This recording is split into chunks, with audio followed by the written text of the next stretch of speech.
Assalamualaikum warahmatullahi wabarakatuh. Perkenalkan, nama saya Zelana Fima Putra. Saya dari kelas 12 IS2. Di sini saya sebagai perwakilan dari kelompok Sejarah Indonesia.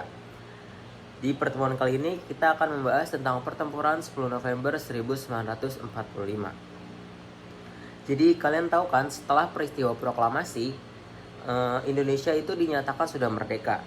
Tapi masih ada aja loh pihak asing yang tidak mengakui kemerdekaan Indonesia. Emangnya mereka masih mau menjajah Indonesia lagi?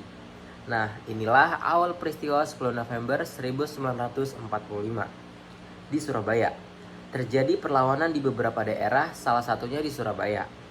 Pada tanggal 29 September 1945, pasukan Inggris mendarat di Jakarta. Pasukan ini dipimpin oleh Sir Philip Christison. Tapi kedatangan pasukan Inggris ini diboncengi atau diikuti oleh Nica. Dan rakyat sangat marah waktu itu. Nica itu kepanjangan dari Netherlands Indies Civil Administration. Itu merupakan pemerintahan sipil yang dibentuk oleh Belanda dan berpusat di Australia. Lalu, kenapa rakyat bisa marah pada saat itu? Karena Nica memberi bantuan senjata kepada KNIL atau tentara sewaan Belanda yang berisi orang-orang bekas tahanan Jepang. Lalu di lain kesempatan, pada tanggal 25 Oktober 1945, pasukan Inggris mendarat di Surabaya. Ini pasukan kali ini dipimpin oleh Brigadir Jenderal Aubertin Walters Southen Malabi, wakil pemerintahan Republik Indonesia, dan sang jenderal mengadakan pertemuan dan sepakat untuk saling menjaga keamanan.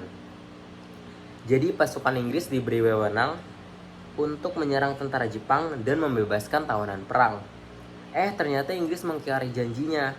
Serangan pertama dari negara Inggris dipimpin oleh Kapten Shaw, dan mereka menyerang penjara Kalisosok pada tanggal 29 Oktober 1945.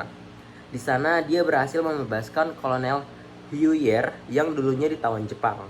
Keesokan harinya, di tanggal 27 Oktober 1945, tentara Inggris menguasai Pangkalan Udara Tanjung Perak, kantor pos besar, dan gedung Bank Internatio. Pihak Inggris menyebarkan pamflet berisi perintah agar rakyat Surabaya dan Jawa Timur menyerahkan senjata-senjata yang dirampas dari tentara Jepang. Lalu pada tanggal 27 sampai 29 Oktober terjadi pertempuran hebat antara pasukan Inggris dan rakyat Surabaya. Tempat-tempat yang tadinya dikuasai Inggris akhirnya bisa direbut kembali oleh rakyat. Jadi Inggris sudah kalah dong, hampir kalah. Karena kan Inggris itu termasuk salah satu negara sekutu. Jadi pihak Inggris meminta bantuan kepada komandan sekutu untuk menghubungi Soekarno.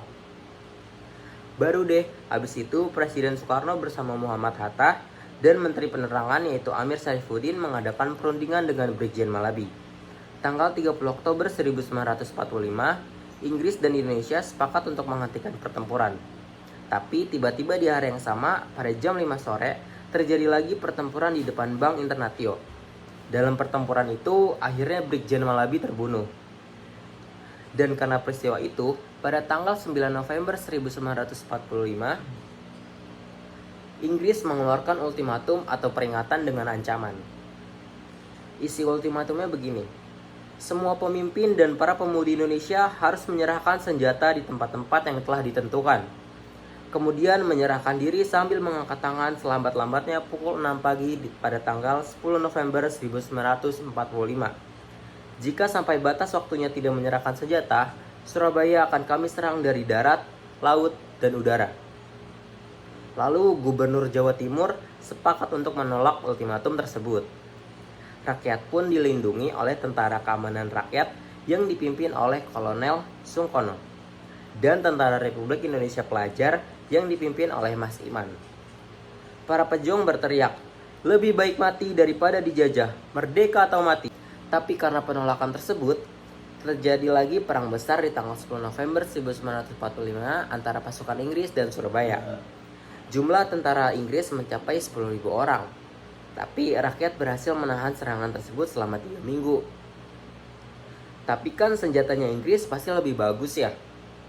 Kalau rakyat kita cuma pakai senjata hasil rampasan dan bambu runcing aja. Nah, makanya itu pasukan Indonesia terdesak dan markas pertahanan Surabaya dipindahkan ke desa Lebani Waras atau Markas Kali. Walaupun gitu, kepahlawanan rakyat Surabaya masih kita peringati setiap tanggal 10 November sebagai Hari Pahlawan. Nah, itulah kisah pertempuran 10 November di Surabaya. Sekian dari saya. Wassalamualaikum warahmatullahi wabarakatuh.